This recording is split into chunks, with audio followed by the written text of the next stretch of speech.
We are live now. Hi, everyone. Hello. We got the thumbs up. We are live. Welcome, everyone, to this webinar. How to keep retail customers coming back. Honest advice for brands using Shopify. This is the topic of our today's conversation. And we have everything to cover that, as we have the people who will give honest advice. We have Shopify, and we have the best brands, the best fashion brand that I've encountered recently. And this is also the reason I'm wearing a coat right now, because this is from Represent. So before removing my coat, I'd like to introduce all the people here, and maybe let's start with you, Neil. Would you mind to tell a couple of words about yourself? Yeah, thank you for the introduction. So yeah, my name's Niall. I am the CRM manager at Represent. I've been here in April, it'll be coming up on 2 years. So obviously we're still quite a small and agile company. So I sit on the e-com team where we all collectively, look after loyalty. It's no one's individual job. And I suppose my main task in that is how we actually convey this message, these rewards, etc., to the customer and across multi-channel, so various touch points, app, email, and SMS. It's great to have you here. Adam, would you mind to introduce yourself, please? Yeah, no problem. Thanks for having us. My name's Adam. I'm a customer success manager at Shopify. I work closely with Represent and a number of other brands to help them as they grow on the Shopify platform, and to also help them adopt and use new Shopify products, which can be retail, loyalty, and everything in between. That's great, thank you. And also I will introduce myself to those people I haven't met. I'm one of the co-founder of Antavo, Zsuzsa Kecsmar, and Chief Strategy Officer. And loyalty programs are what I study every day, and wherever I go, I just walk into stores and see, how is this working? So it's like a personal hobby of mine. I should once count how many loyalty programs I'm a member of. But not all loyalty programs are created equal, because there are ones who work very well, and there are those where there is a lot of potential to grow. And we will be studying this actually. The company which grew really like an overnight success is Represent, but I know for a fact that Represent was started when we started our business in 2011, though we are in loyalty only since 2017. Neil, would you tell a bit more about Represent and what is the kind of clothes that you are doing, and what is all the rage with all your owners club? And then while you were speaking, I will also try to open the Represent website and show a couple of things. Yeah, no, 100%. So like I said, I've only been with the company 2 years, but luckily enough, my big boss, Stefan, who works very closely with Adam, he's the Chief Digital Officer, and he was the third employee here. So he has been here since the very beginning in 2011. So I'm very clued up with the story. So similar to Antavo, quite a strong parallel, started in 2011 and was also a college project. So it's quite interesting how we found our way back to Antavo, and the humble beginnings of both businesses were very aligned. So, what started out as a college project, it was really two brothers from Bolton, which for those who don't know is Greater Manchester. They just essentially wanted to do graphic t-shirts, just think a bit outside of the box, and be a founder-led brand. They wanted to be at the forefront of it. Now,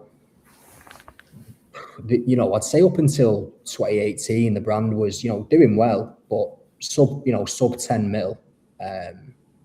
Whereas, 2025 end of year turned over just shy of 100 mil. So you can really see the scale. The brand's very much rooted in George and Mike's interests. It's a really authentic brand with its ear to the ground with the consumers. And I think that's why it blew up so well, because we've got a real loyal customer base. Band collabs, none of them are random. It's the bands that Mike and George listen to. And they're very much big on social media still, pushing the brand and being at the forefront of it. And I'd say the real pinnacle moment was when Owners Club went big. So if you want to pull up the Owners Club hoodie on the site. That is really the product that put them on the map, if anything. It was, if you just go to the top on the left, it says Owners Club. Yeah. You know, because I was looking at, I was trying to find my coat, this one that I'm wearing right now. But yeah, I think it's, being a community-led brand is one thing, but then Owners Club, really, the idea behind it was, I think it's car clubs. That was kind of the vibe they were going for. So this is the new iteration. And yeah, there's been some ridiculous collections that have come out since 247 being the athletics line. I think that's the fastest growing arm of the business at the moment, which is following on from Owners Club and the big surge that we saw there. Yeah, and it's always funny to say that. I've heard it somewhere that overnight successes usually take 10 years. And I think in your case, that is that too, which is like it's never an overnight success. There is 10 years of preparation. Well, yeah, that's the thing. It was around about, I'd say roughly about 2018. The original, prior to that, they were mainly D2C. And in 2018 was really when they started doing very well in wholesale, where everybody wanted a piece of represent. So obviously you see it a lot more on the high street, but roughly 2018 was when they really started to blow up and grow. But then when you think about it, that's 7 years of graft that they've been doing. So yeah, like you say, what definitely wasn't overnight. Okay, so you are soon relaunching your loyalty program, but you had something before too, like a more basic loyalty program. And this is what you are working on together. We are working on together to relaunching this. Can you talk us through what made you think about loyalty and leveling up your loyalty program? Yeah, no, 100%. So I had to pick Steph and Ricky's ears. So Steph, I mentioned previously, the Chief Digital Officer, and then Ricky is the head of ecom, who's my direct report. So I picked their brains a little bit about this one because they launched, I think it was 2017, 2018 when they launched Prestige. So, and it's actually quite interesting as to why they did it. So around that time, they obviously started doing really well in wholesale, Harvey Nichols, Selfridges, all these high-end retailers. And, they had a really strong community presence, really strong, loyal customer base. So it was a situation where they were looking really, what do we do? They've been mainly D2C, they're doing quite well, but now their bread and butter can be bought everywhere else. And there was no brands in that vertical that were doing loyalty schemes. It was made like when you thought loyalty schemes, you probably thought like Tesco Club Card or, things of that nature. So nothing in fashion, nothing in the vertical of represent. So Steph and the very, very small team that they had back then were just like, well, if we set up a loyalty scheme, it protects our own, you can go and see us in other shops, but it gives you a reason to stay shopping with us. And that was really why they did it. I think there was a wholesale partner at the time who had a loyalty scheme, and it was the only one that they could think of that was similar. So they took slight inspiration from that. And just sort of went with what now is the standard of a points-based loyalty scheme where you redeem your points for rewards and things of that nature. They were doing it in 2017, 2018. They were literally, in my eyes, one of the first fashion brands to be doing that. And it hasn't changed since. It's that age-old statement: if it's not broke, don't fix it. But now that loyalty schemes are becoming just a standard, or you have to have it really to be able to fight amongst the big brands out there. That was kind of why the brand started looking a bit internal to be like, right, Prestige has been our baby for forever. Do you know what I mean? It does well. The customers we've got on Prestige, some of them have spent, I don't even want to say how much money with us, and they're very loyal. But it is purely transactional, Obviously, we send them a VIP, for our VIP members, which are the top tier, they get a Christmas gift every year. Now, outside of that, really, they are accruing points through spend, and then they're using those points to get discount codes.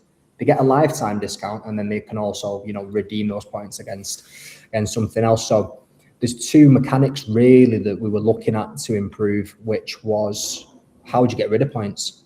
You know, some of them are spending hundreds of pounds every time they place an order. So, you know, you spend X amount, you might redeem X amount for your discount on this order, but you're never quite catching up to how much you're spending. And if you're earning, you know, £1 per point, there's people out there. I met a bloke at one of the events, he had like 10,000 points. I'm like, so first, how do we tackle that? You know, how do we get it so that people can get rid of points? It's super engaging. And then also it just being purely transactional. So, you know, we're a community-led brand, but we're only really giving points away based on how much you spend. So we felt that didn't really quite align with the message that we're trying to put out there and really trying to, you know, have as the foundation of the company. So now we're looking to be more behavioral. You know, at the end of the day, if you check into every one of our stores, you don't have to buy anything, but you visited our store, you know, you're a brand advocate, but you've not spent anything. If you attend every single one of our 247 runs that's in your local area and you check in at every run, you might not have spent anything for 6 months, but you're showing up for our brand. You're a really strong brand advocate. So these are just ways in which we can reward customers' attendance, participation, being present, showing up for the brand without having to spend money, because, you know, not everyone's got the disposable income to treat themselves every month, but, you know, they're not having to spend anything to be a part of the brand ecosystem. And, you know, that's what we really want to reward. So I think they're the two things really, you know, why we set it up, and then really we want to be customer first as a business. So I think that's really why we're sort of reapproaching it. It's really nice to listen to you, because I think a great loyalty program is like a constant battle of exclusivity, but also inclusivity. And what you just described is that how to include not only the best spenders into the loyalty program, but also giving other ways to earn. I will be curious about what are the other ways to spend, because you just mentioned how there are customers who are just collecting points, but they are not redeeming it. We see it among the loyalty programs that we manage, and there is close to 100 million loyalty program members running on all kinds of Antavo managed loyalty programs. And these include loyalty program members who are, for example, customers of KFC, or hundreds of Indian farmers on loyalty programs that are run by Bayer, or Jellycat is a most recent example, or Paul Smith, or of course Represent loyalty members will be running on Antavo too. And one driving common theme is that we see that those loyalty programs are the most successful where there is a great reward redemption rate. So it means that the points shouldn't be only earned, but they should also be burned. In your new loyalty program, will you offer new ways to burn these points, to actually redeem these points? There's some serious ways to burn. So I'm not 100% sure how much I can say. Okay, no worries. If you don't want to, it's fine. Yeah, I can get close. So I think your idea of, you know, exclusivity and inclusivity, I think really encompasses what I'm going to say. So the exclusivity side of it is that we're going to be doing tier exclusive product. So to start with, I think the idea is we're going to be doing prestige exclusive. So the full package, you know what I mean? Like, you have to be a prestige member to even have access to this product. If you're not a prestige member, you've got no chance. So there's the exclusivity side of it. And obviously that's the way you burn the points. So that's really good. Now, there's a mechanic that won't be ready for launch, I don't believe, because it was sort of a late idea, because we're constantly brainstorming. Like I said, it's just 6, 7, 8 members of the ecom team sat in a room, and everyone's just like, I think this is a great idea. And then someone says, I think this is a great idea. You know, that's how the best ideas are made. We're just all bouncing off each other. And give credit where it's due. It was Steph, you know, the third employee who came up with the idea.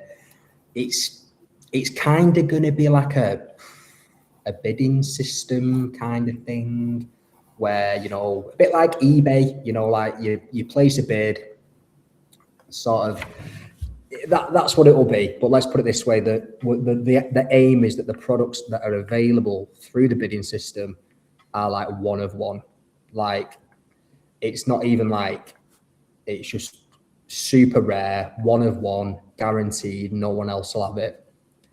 And only the way that obviously the burn the points is, you bid, a highest bid wins, and if you're willing to bid 10,000 points, you're willing to bid 10,000 points, but then you get that if you get the highest bid locked in, you get this one of one item or product, and the losing bids don't, they don't lose the points, you know what I mean? So it's only the successful people that will lose them. But I think those two mechanics I'm super excited for, because I just think it's really cool. I think the nature of the brand, the likes of Stussy, Diamond Supply Co., all these like original streetwear brands, they were the inspiration for Mike and George when they really went on this journey. And I do think that like the idea of community in streetwear is huge, like the skate culture and how everyone's very much like cohesive. It's very community driven, events, whatnot. I think this really aligns to it, and I don't know anyone else doing it either, which also makes it extra cool. Yeah, this is amazing, and I just can't wait to launch. You described before what happened in 2017-18 around the time that we also launched with our product. And then Adam, if we go like fast forward these 8 years, like there is now AI chat, Gemini, ChatGPT, and Shopify just announced your big collaboration of making chats shoppable. Can you tell a bit more what you think and what Shopify thinks about the present and future of shopping? Oh, absolutely. So Shopify will be the platform for agentic commerce. We've just done a massive collaboration both with OpenAI and with Google for what we're calling Universal Commerce Protocol, which will basically allow AI agents to connect with, transact with, and interact with any merchant.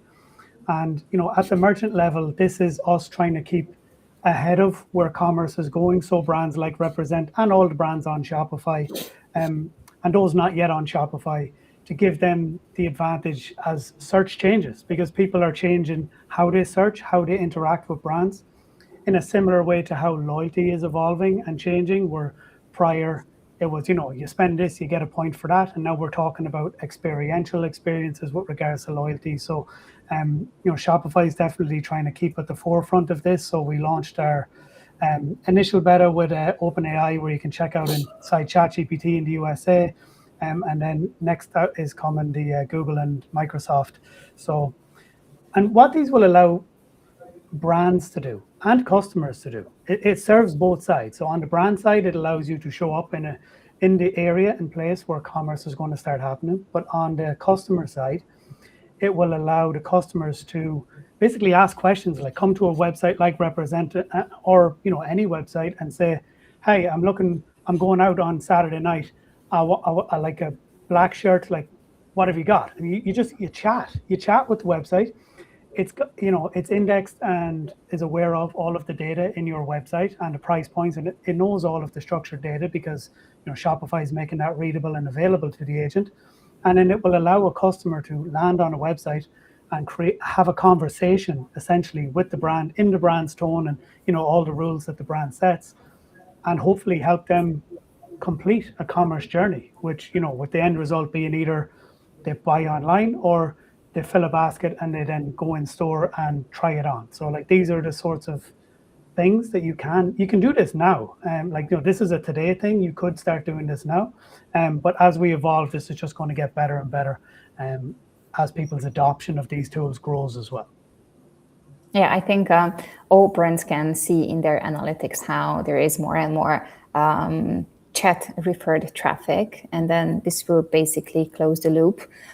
Maybe there will be no in the future less chat referred traffic and more just transactions coming and completed in these systems. Of course, there is the other side, which is the direct customers, but I'm looking at these new developments with fascination, and it feels that customer loyalty will be more important than ever. Hugely, yeah, because like loyalty is, in many ways, it's like a behavioral science. It's like wanting to be included, a part of, does this brand align with my values? Does it help me improve my life? Like, do you know what I mean? Like, to buy into a brand is a big thing. And I think you need to separate brands. Like, you have founder-led brands like Represent, and then you have a multi-brand retailer, and then you have a franchisee. And there are three very different approaches. Where a founder-led brand, of which there are many on Shopify, access to the founders and access is a huge driving point of the loyalty. Like, people want, they want the founders in a room or to attend something with them. And this is across tons of different Shopify brands that are founder-led.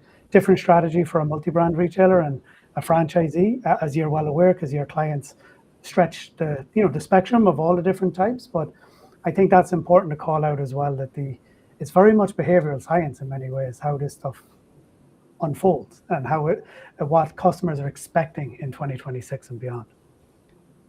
It's great to hear, and what you are talking about is really all about execution. And this is my next question to Niall, because what we see that sometimes the biggest gap that we see between vision and reality is the execution of people making things happen. And I think one big part of that is, of course, technology, but maybe what is even more important, that is the people who are in teams. And can you tell us more about how your team looks like? So you talked about who is responsible for vision and then who is responsible for execution. As we are talking to you, you are more responsible about execution. But can you please tell that who are the people around you who are making things happen? Yeah, so it's an interesting setup, I've worked for some big companies before, I was at JD Group prior to here. So, they've got loyalty department.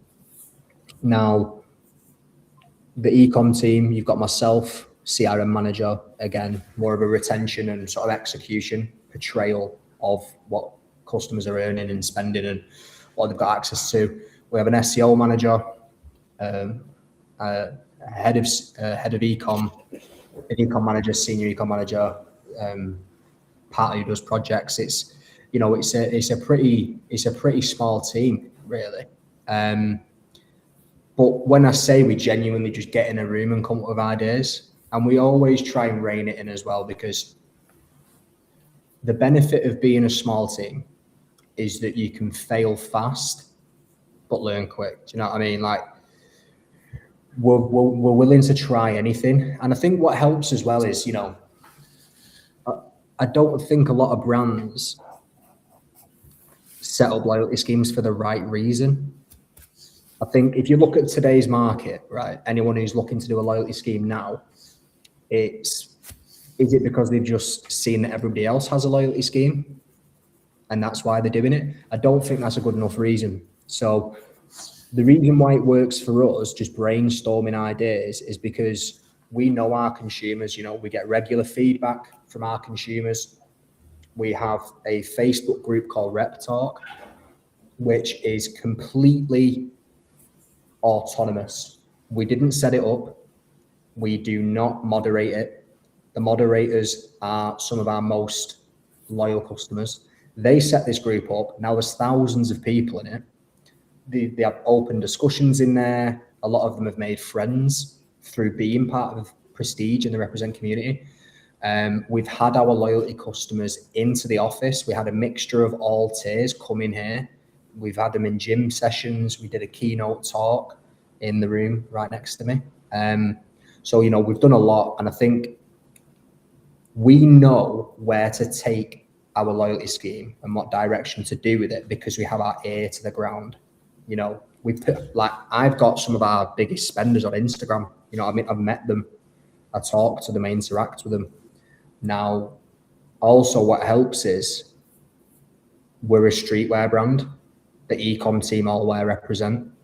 We go out, we wear Represent. I've got the tracksuit and the cap on today.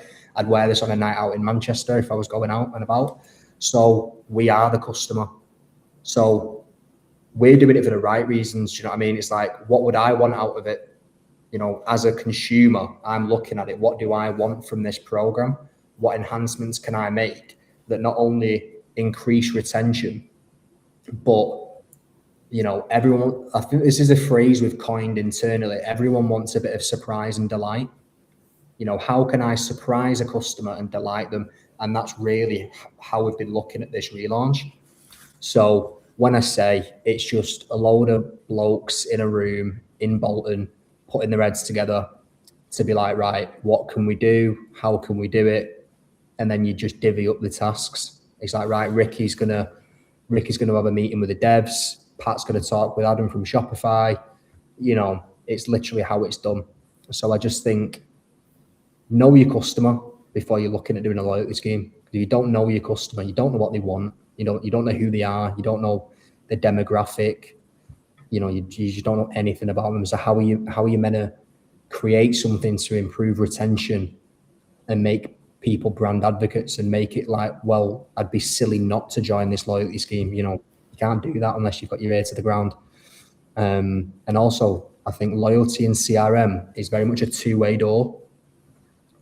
There's nothing you can't action that if it doesn't work, you can undo. So just give it a go. Because sometimes what yields the best results is probably not what you expected to perform the best. I think my colleagues will take your words and write down all these, because this is exactly what we've been preaching in the past years.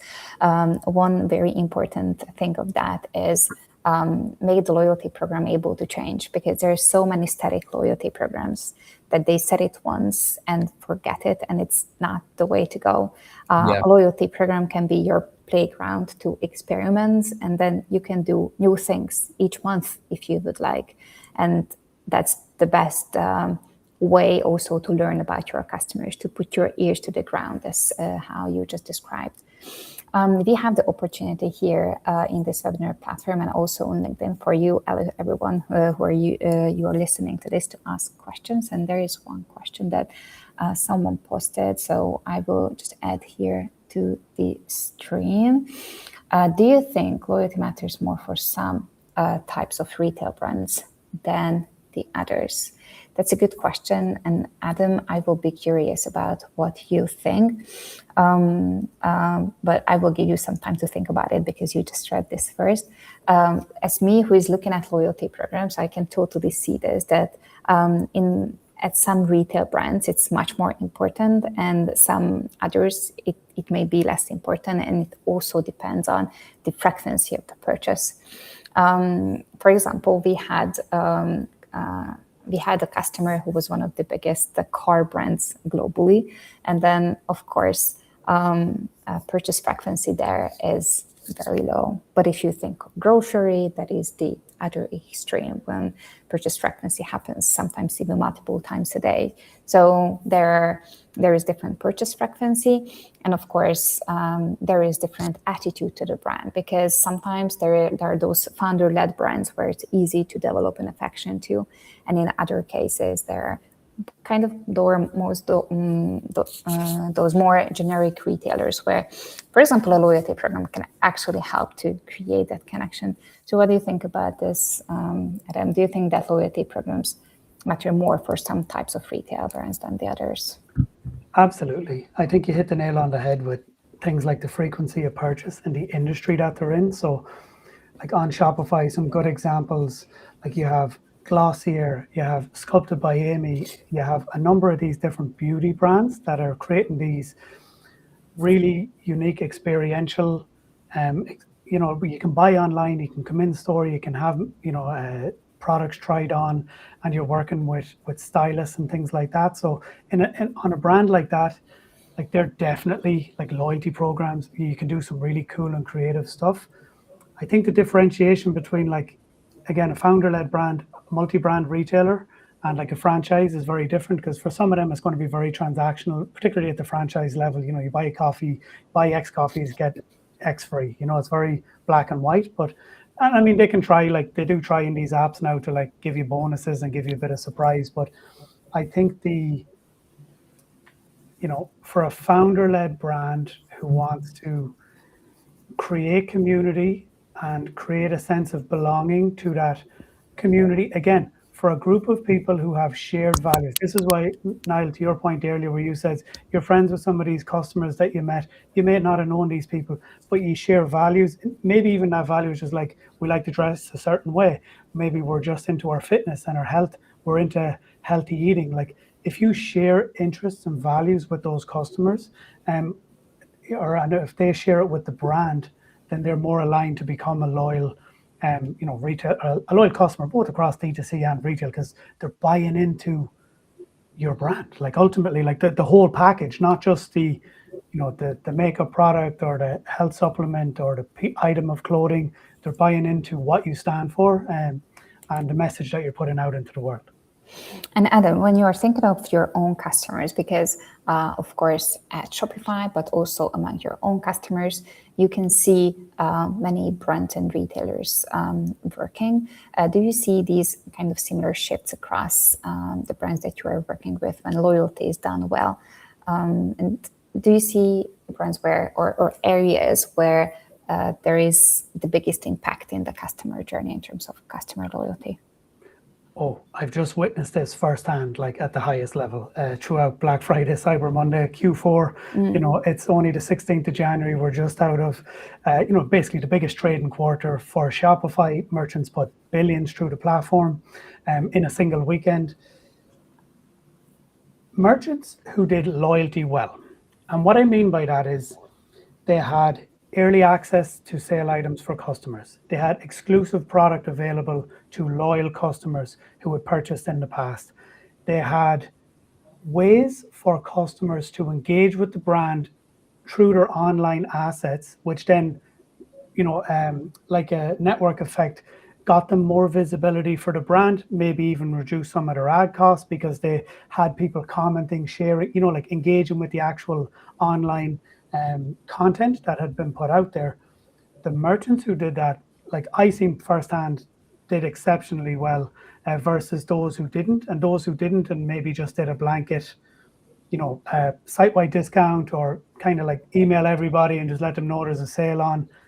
Like they didn't have the sorts of performance that the brands who did early access, exclusive, and tiered loyalty systems. Like, it's when you see it done well and you see the revenue that comes through, it's night and day, really, the difference between the two. And I can say that creating that feeling like you're a part of the group, you're on the inside, really made a big difference. And I think that's going to continue next year. And the brands who didn't have it, they're all already looking at, like, right, how do we not do that next year? And then it becomes, how do you differentiate yourself? Because if everybody's doing early access drops, and then it goes back to the representing. What's the next thing we can do? All right, we'll bid, or we'll create different experiences. But I mean, yeah, like that's what I've seen firsthand. We've seen that across our merchants here in EMEA, and those who had good loyalty systems in place, essentially you're just rewarding customers who've already engaged with you and bought with you, and that created a positive experience for the customer and for the brand. Yeah, of course, there are all these brands in different maturity. And then if at the previous Black Friday, Cyber Monday, you didn't have these loyalty initiatives at place, then today is basically your time to start, because a bunch of new customers very likely to have spent with you in the past months. And your big goal is to turn them into regulars. And then, of course, this cycle can start. And then, who knows what will be the next cycle. Barbara added another question here from the audience that I'm adding to the stream now. Have you noticed customer expectations around loyalty change in the last couple of years? And let me mention here what our research say. We run the big research of the industry, the Global Customer Loyalty Report. We take it so seriously that I have a hard time admitting that for the launch, which will be in 3 weeks in February, we started planning back in June. So it's like a long, long time that we spend in creating this report. We are asking 10,000 consumers, 3,000 marketeers, and we are analyzing 300 million data points in the loyalty programs that are running on Antavo. And there is one big thing that we realized actually last year, and this year's numbers are just underpinning this. And it's about customer expectations. So it's a big expectation from customers that a loyalty program needs to provide transactional value. That's for sure. It needs to be worth it. It needs to be some financial value in the loyalty program. But from the numbers, we also see that this is only just the hook. And what needs to come after that is the real differentiator. And I'm like to you, Adam or Neil, if you have anything to add to this. But for example, this is why I like the new Represent loyalty program concept so much, because the tier-specific products, the bidding system, these are things that are very much those quality kind of aspects of a loyalty program that go way beyond rewarding transactions or giving rewards as like a transactional reward. Yeah, no, I completely agree. I think the nature of what's happened in the past few years, brands that I feel like a lot of brands have just completely shifted from what they originally thought, you know, loyalty being one of them. Everyone's doing it. And when you get to that, like we're a points-based loyalty scheme at the moment, you know, and we still are, but we're reskinning it and providing more opportunity for the customers to engage and be rewarded for just being brand advocates. But we did that in 2017, 2018, and it was the biggest non-product investment we made ever back then, and like a virtual investment. Now, it's worked for us. We were one of the first to do it in our vertical. So it's not like we have to be worried because, you know, it's more like everyone's catching up to us. But because everyone's got a loyalty scheme now, you really do have to think outside of the box. And if internally in the business, we're thinking, right, well, there's a lot more competition now. So we need to think more creative. We need to surprise and delight the consumers because realistically, the offering that we give right now, they can get elsewhere. So we need to go and be above and beyond for our customers to really make them feel special. Do you know what I mean? I think it's not special anymore. I think that's a good way of putting it. Like a lot of points-based schemes now, whereas when we were doing it back in the day and up until recent, it was special. So the saturation's made it that little bit less. So I think if we're thinking that way internally, surely customer expectations higher as well. You know, I think, you know, just giving them points isn't enough. You know, we need to inclusivity, exclusivity, as mentioned previously, that needs to be woven into everything that we do. I've noticed there was an earlier question, and it was, do you think a lot of teams in retail underestimate the value of the community in customer retention? I love that question. Because what sprung to mind straight away was in 2024, Miu Miu, which is a women's predominantly high fashion brand, did a runway show, and one of the models on the runway was their number one customer. And she was quite a small lady, you know, and she's just been, I think she's been a fan of the brand for years. You know, she wasn't like, she was a lot older than myself, and it was just like, they've got this woman on the runway and everyone's cheering for her, and the organic, you know, media and earned media that they got off the back of it was huge. And I was like that, and then straight away I was like, that is a brand that understands the value of community, because they've just pulled their best customer and given her, you know, a money can't buy reward.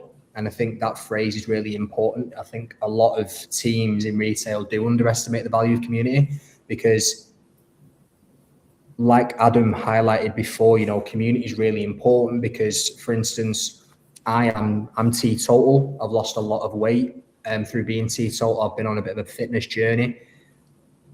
A lot of people in our community through 247, which is our athletics line, you know, a lot of our community members are watching George run marathons. You know, George, the co-founder, watching him run marathons, and they're inspired by what he's done. So then they're following my page that I've got on Instagram, and we're connecting like that. So the power of community is really, really strong. And if you're just giving them discount codes and whatnot, they're not going to feel special, and it doesn't enforce the idea of what a community is. A community is a support group. Do you know what I mean? That's what it really fundamentally is. So I think if you're not looking to give money can't buy experiences to your customers and have the people at the top of the company interact with them in a physical way, being at the events, being present, if you're not doing that, then you don't understand the value of community. If you are doing activations that really do bring your customers into the brand and give them that whole experience, then I think you're definitely on the right tracks. Well, this is great to hear. And as we are wrapping up this conversation now, I would like to ask you, Adam, something similar related to teams on Shopify. What do you think that teams on Shopify should think about early if they are thinking about customer loyalty? One of the most important things is making sure everything talks to each other. And there was omnichannel, basically you have a single channel, you're either online or you're retail, and then you become omnichannel, maybe you do both. And now what you have is kind of what we think of as unified commerce, which is it doesn't matter where the customer is coming in from, the app, the retail location, the online store, a sales channel, having a unified customer experience and a 360 view of the customer. With Shopify, this is a lot easier. That if you use the Shopify products for this, POS, the D2C, and then plug in tools like Antavo, that has that ability to connect everything together. If you don't use, let's say you use a different POS and use Shopify for online, you use something else that doesn't talk, you spend an awful lot of time just trying to make everything talk to each other. And you don't actually get an easy to do customer a customer view, because ultimately what you're trying to create for the customer, because they're the person we're trying to look after. When they go into a shop or whether they shop online, they should be treated in such a way as the brand deems, for their level of spend and their level of interaction with the brand. And this is where a good loyalty system that ties everything together and it's all connected and it all talks to each other really matters. And that's what we're seeing now at the minute is a unified approach, unified commerce, your unified tech stack. If you can make everything sing together, that then allows you to create these experiences. Because if it doesn't, what happens is you spend all your time just trying to make everything talk to each other. I'm just trying to make sure that this sale here gets logged over here and then added against this customer. And you spend all your time just trying to do that rather than actually creating cool stuff, and some Shopify brands recently have done some really cool stuff with our POS that I can share afterwards. But creating these experiences in the retail locations to drive footfall, and again, to Niall's point earlier, create one of a kind experiences that you just you can't replicate anywhere else. So that's what I'm saying. It's important. Just make sure everything's talking. If you can, use all your Shopify stuff. If not, you just have to figure out how to plug it all together. And this is where tools like yourselves will come in and help the merchant to tie it all together. I can actually just echo that, because in our big research, the Global Customer Loyalty Report, we also ask that what is the number one factor that you are looking at when selecting a loyalty provider. And in those cases where there is no loyalty program yet, but they are planning to launch a loyalty program in the following 2 years, they say that the number one treat of technology is that it's integrated with my current technology stack.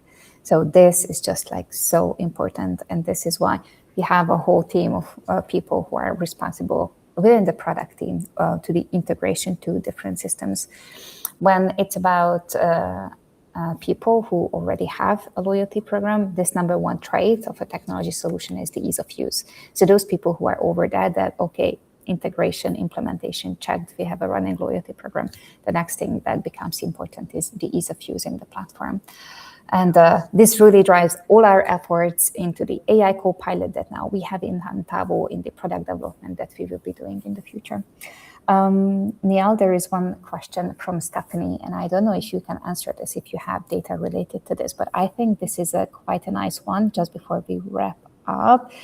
And Stephanie is asking, do you see differences in loyalty program adoption between men and women, and what might explain those differences, if there are differences? Do you have data related to that, or so not? To be honest, we only really launched women's wear last year, so it's predominantly always a menswear brand. We have had female customers. Owners Club was huge for us. So we kind of did a bit of a reverse engineered look at it, because it was a case of, we can assume based on like first name, and if they bought like a double extra small pink Owners Club hoodie, you know, just like things like that, we could sort of guesstimate.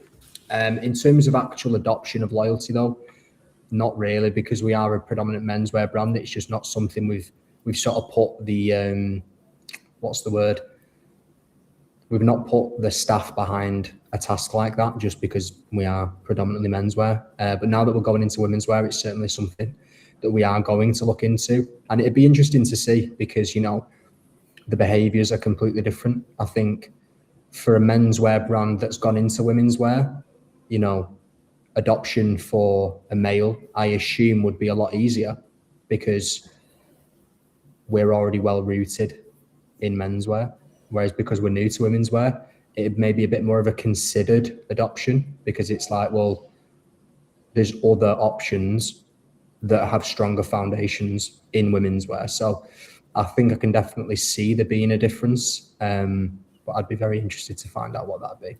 Yeah, and I will be interested too, especially if you go into like fast forward 1 year from now, you will have much more data around that. So if you did this together in 1 year, I will be curious to see what the answers are. All right, so thank you everyone for being here, asking your questions. Those questions that we couldn't answer, we will answer in email. If I wanted to wrap up all our conversation today, what we've learned is, I think I really liked, Adam, how you pointed out that like a unified experience is so important, and this can be started by technologies that are talking to each other. And this is why I think it's amazing that Shopify now has a POS. When I brought this Represent jacket, I saw it with my own eyes, like, okay, so there's the Shopify POS front end that the shop assistant was using. So it is a nice experience. And my other takeaway from all you described, Niall, is that going beyond earn and burn, treating the loyalty program like a playground so it can change and evolve. It helps to put your ears to the ground to learn more about your customers. These are the two big takeaways, and can't wait to see the tier-specific products and the bidding system, which will be part of the loyalty program. So thank you so much for being here.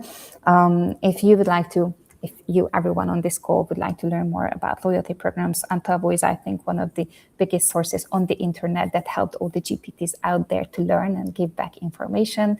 We also have the big report of the industry. And of course, if you would like to take Represent's example and re-platform to Antavo, we are here, happy to talk. If you just DM me, I will even connect you with my right colleague who is able to help. So thank you, Niall and Adam, for being here, and everyone else listening.